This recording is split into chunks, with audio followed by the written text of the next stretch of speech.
came to Kraków in late autumn, when the fog hangs low over the river, and you can't tell where the city ends and the mist begins. I wasn't here for sightseeing. I was here because of rumors. On local forums, in half-forgotten threads, buried under posts about rent and plumbing and noisy neighbors, people whispered about an old tenement near the center, about a house where tenants didn't last long, about sudden deaths in their sleep, bodies found twisted and contorted, eyes wide open, mouths frozen mid-scream. Someone wrote, "There's something wrong with the air in that building. It doesn't let you wake up." Another answered, "Child crying at night. No kids on that floor." No one ever agreed on details. Everyone claimed they'd just heard it from someone. But the same address kept appearing, over and over. So I booked a ticket, and I rented a flat in that building. The tenement on Staro Vyshlna looked exactly like the sort of place a story like this would cling to. Peeling beige paint, rusted balcony railings, windows that seemed a little too dark even in daylight. Inside, the stairwell smelled of damp stone, boiled cabbage, and old dust that had settled during someone else's lifetime and never been disturbed. My flat was on the 3rd floor, but people had died in almost every corner of the building. Ground floor, 2nd, top floor. Young, old, sick, healthy. No pattern of age, no disease to blame. Just a pattern of beds turned into deathbeds. Bodies twisted as if they had tried to fight something off. Fingers clawed into sheets, faces frozen in raw animal terror. Their hearts had given up without a clear cause. When I moved in, no one said anything directly to me. The neighbors nodded politely, helped hold the stairwell door, offered vague smiles. No warnings, no upstairs whispers. If anything, everyone seemed too normal, and that was almost worse. Because if the rumors were true, it meant whatever was wrong with this place wasn't spoken about inside it. I met her while I was carrying my tripod up the stairs. She was standing near the mailboxes, arranging envelopes by size and smoothing their edges with careful fingers. Early 30s, maybe. Blonde hair in a low ponytail. Black dress, simple but very stylish, like someone from a fashion ad who'd taken a wrong turn into this old building. When she saw me, her face lit up with a warm, practiced smile. "You must be new. I'm Lydia. I live on the 2nd floor. If you need anything, just knock. Wi-Fi password help. Where to shop. The best bakery. You're not alone here." Her tone was gentle, welcoming. Too welcoming. It wasn't young. It was deep, cracked, heavy, like an old woman struggling to speak through a young body. A plate of homemade cookies appeared in her hands as if she had been waiting just for this moment. They were perfect, round, golden, still faintly warm, smelling like butter and vanilla. The kind of gesture that usually makes you trust someone instantly. But when I looked up from the plate, our eyes met. Up close, something didn't match. Her face was young, almost flawless, but her eyes were tired. Not the tired of someone who hadn't slept enough, but the tired of someone who had watched too many years pass. There was a stillness in them, a lack of small, natural micro-movements, like someone who was very good at pretending to be relaxed. Her smile reached her mouth, but not her gaze. I felt a thin thread of unease tug at the back of my mind. I thanked her, took a cookie, and she laughed softly, almost shyly. "You'll like it here. People exaggerate. Buildings get reputations, and then everyone sees ghosts in every hallway." A perfectly reasonable sentence. But I never told her why I came to Kraków. I never mentioned my channel. I hadn't told anyone in the building about the rumors. And yet, she already knew what people were saying. She gave me a friendly pat on the arm and went downstairs, greeting an older neighbor with the same warm smile. I set up my cameras, laid out notes, drew a rough map of the building. The reported deaths were scattered. First floor, third, top floor. No tight cluster around any single apartment, just a slow, steady infection of horror spreading through the years. Around 2:40 a.m., the building settled into that deep, unnatural silence that only exists when everyone else is asleep.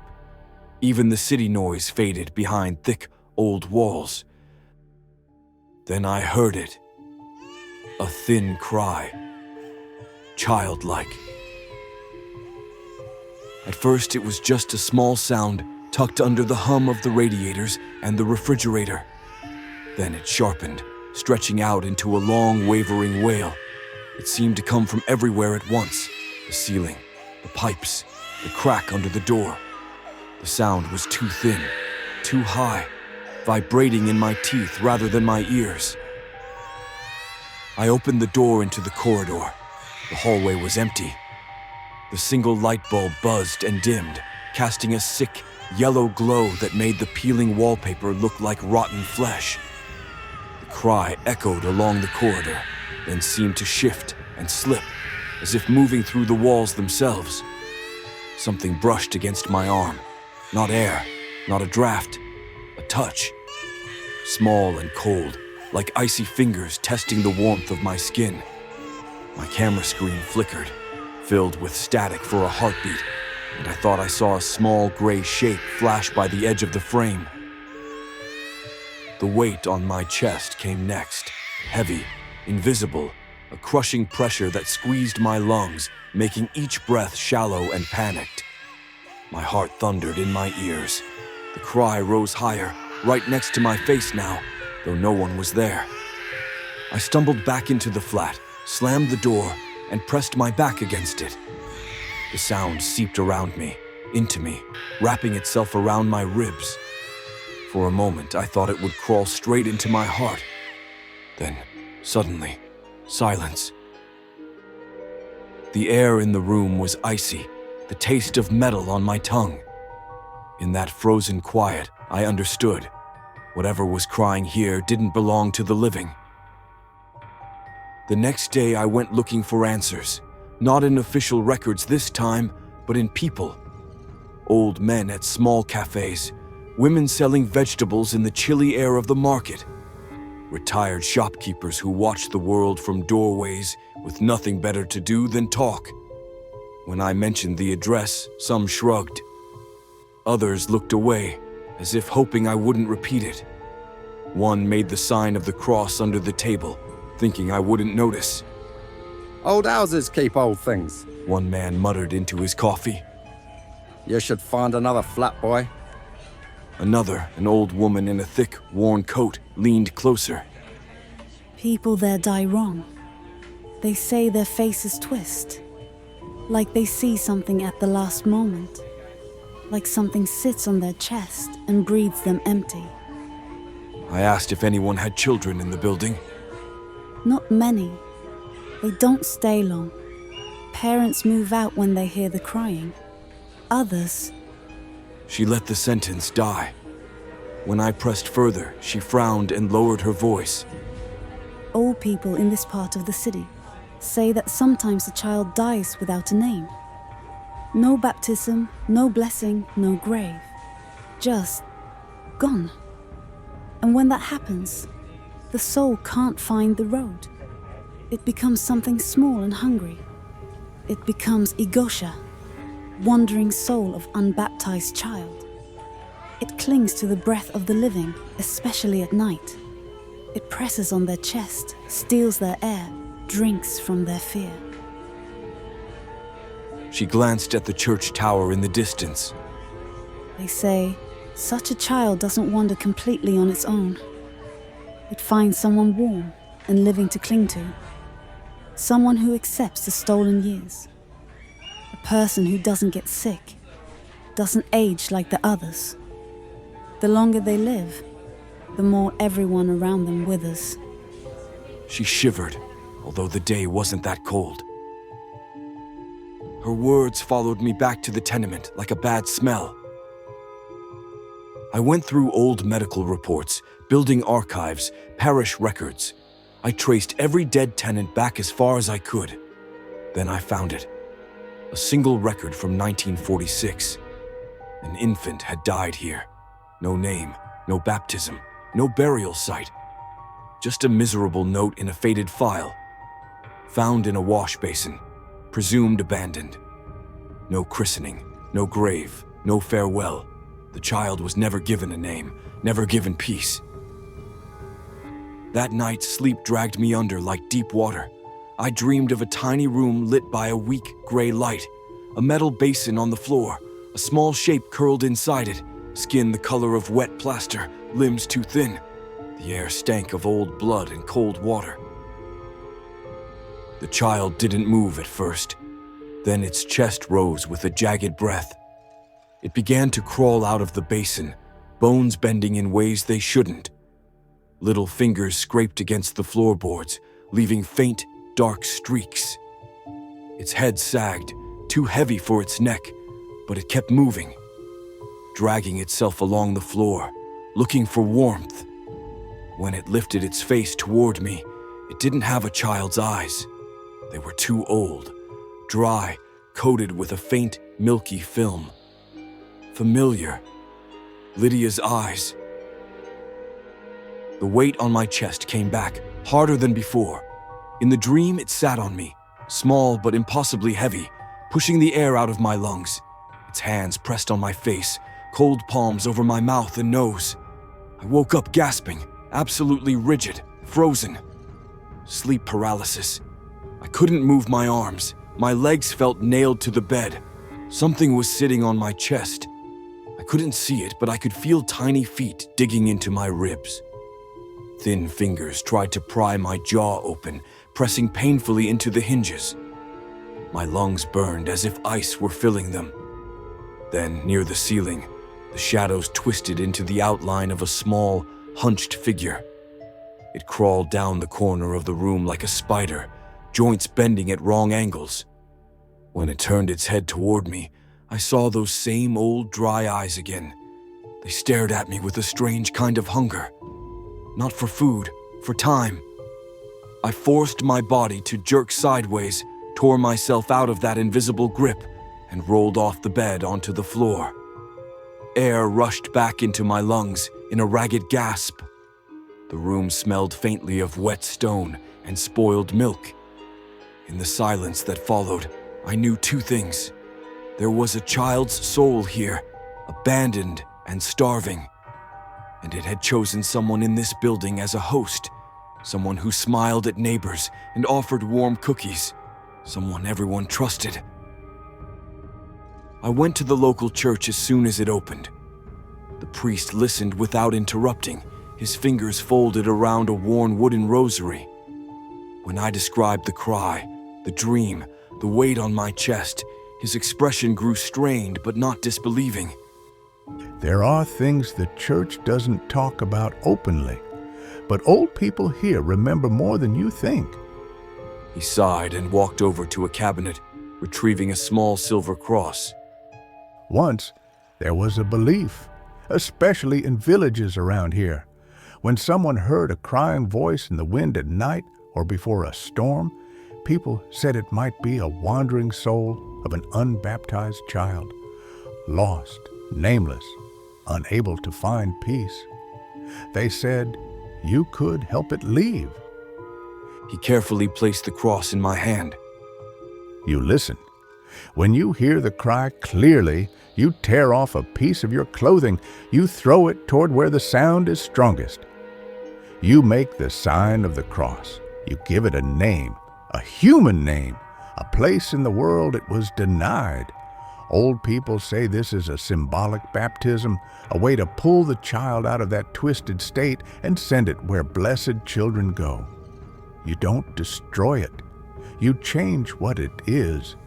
He looked at me with something like pity. But understand, if this soul has been feeding someone with stolen years, freeing it takes that gift away. All the life it pumped into that person stops. We'll do it together, you and me. It's better not to face such things alone. The wind began to rise early that evening, scraping against the windows like fingernails. Clouds swarmed over Kraków, heavy and dark, swallowing the last light. By midnight, the house felt like it was floating in a black sea. We stood in the corridor outside my flat, the priest with his cross, me with my camera hanging uselessly at my side. The bulb above us flickered erratically, buzzing like an insect caught between panes of glass. Then the cry came. Thin at first, barely audible. Then sharper, more desperate. It swelled along the walls, flowed through the pipes, seemed to echo inside the wiring. The sound was coming from everywhere and nowhere at once, but the strongest pull was right there. The priest began to pray under his breath, his voice steady, creating a fragile bubble of order in the chaos of sound. The air grew colder, heavy as water. Something ran past us, unseen but unmistakable. A rush of freezing air that swirled around our ankles, tugging at our clothes like a child begging for attention. Doors along the corridor trembled. One handle rattled, though no one touched it. I grabbed the hem of my shirt with shaking hands and tore a strip from it. The sound of ripping fabric echoed strangely loud in the narrow space. The crying peaked, right in front of me now, so close it felt like it was inside my skull. The priest laid a hand on my shoulder, firm. Now? I raised my arm, the strip of cloth twisting in my fingers. The cry became a sob, ragged and choked. I felt something clutch at my hand, small, cold, frantic. I made the sign of the cross, swallowed hard and shouted, "If you are a boy, be Eric. If you are a girl, be Anna." The cloth left my hand and vanished into the dimness at the end of the corridor. Everything stopped. The wind outside went silent. The buzzing light went dead. The cry cut off mid-breath. For a heartbeat, the house held its breath with us. Then a warmth brushed against my chest. Light, brief, like a tiny hand pressed there in gratitude. A soft sigh slipped past my ear, almost too quiet to hear. It didn't sound like a wail anymore. It sounded relieved. A soft, golden shimmer appeared for a moment above the floor, like a faint reflection of candlelight on water. It rose, drifting upward, flickering weakly, then thinned and disappeared into the ceiling. The oppressive heaviness in the air lifted. The corridor seemed bigger. The child's soul had left. Not defeated. Freed. The priest exhaled and crossed himself. But as the warmth faded, the back of my neck prickled. Because if the source of stolen years had vanished, whoever had been drinking that stolen time would have to pay the debt. We didn't have to wait long. Screams shattered the stairwell's silence. Not supernatural, human, panicked, shrill. We ran down to the second floor. Lydia's door was wide open, banging against the wall with each frantic movement inside. Two neighbors were standing in the hallway, white-faced, looking in but not daring to cross the threshold. Lydia lay on the floor just inside the flat. At first glance, I didn't recognize her. Her body was twisted slightly, one arm flung out, fingers clawed into the worn parquet. Her hair, which had been glossy and blonde the day before, was now almost completely gray, thin and wiry. Deep wrinkles carved down her cheeks and across her forehead. Her skin had the waxy, pale tone of someone much, much older. She was breathing, but only barely. Shallow gasps, each inhale rattling in her chest. The neighbors shouted for an ambulance. No one said curse. No one said ghost. They just said stroke, maybe. And she was fine yesterday, again and again, as if repeating it could change what we were all seeing. No one looked at her eyes, but I did. When the paramedics arrived, they lifted her onto a stretcher. Her head lolled to one side, mouth slightly open, eyes half closed. She looked like a ruin of a person, as if decades had fallen on her all at once in a single night. They carried her down the stairs, out of the building, into the gray morning. On the street, as they adjusted the stretcher near the ambulance, her head rolled slightly and her eyelids fluttered. Then, very suddenly, her eyes opened fully and locked right onto mine. The world narrowed to that gaze. Her face sagged, muscles slack and limp, but her eyes were not old, not weak, not confused. There was no helplessness there. There was a hard, cold awareness, a furious, burning hatred, sharp as broken glass. Something ancient looked out at me from behind those pupils, something that had grown used to having a steady stream of stolen years poured into it, and now felt the hunger of sudden emptiness. It stared at me with pure, focused malice. Not at the priest, not at the neighbors, at me. Then the moment was gone. The light in her gaze went dull, her eyes rolled back slightly. She sagged into the stretcher like a puppet with its strings cut. The paramedics pushed her into the ambulance. The doors slammed shut. The sound echoed between the buildings. Everyone around me shook their heads, muttering about strokes, heart attacks. These things happen. No one mentioned anything unnatural. No one but me remembered what Lydia looked like yesterday. And I couldn't get that stare out of my head. In the weeks that followed, the building changed in ways that were small but undeniable. Children slept through the night, no more crying in the walls.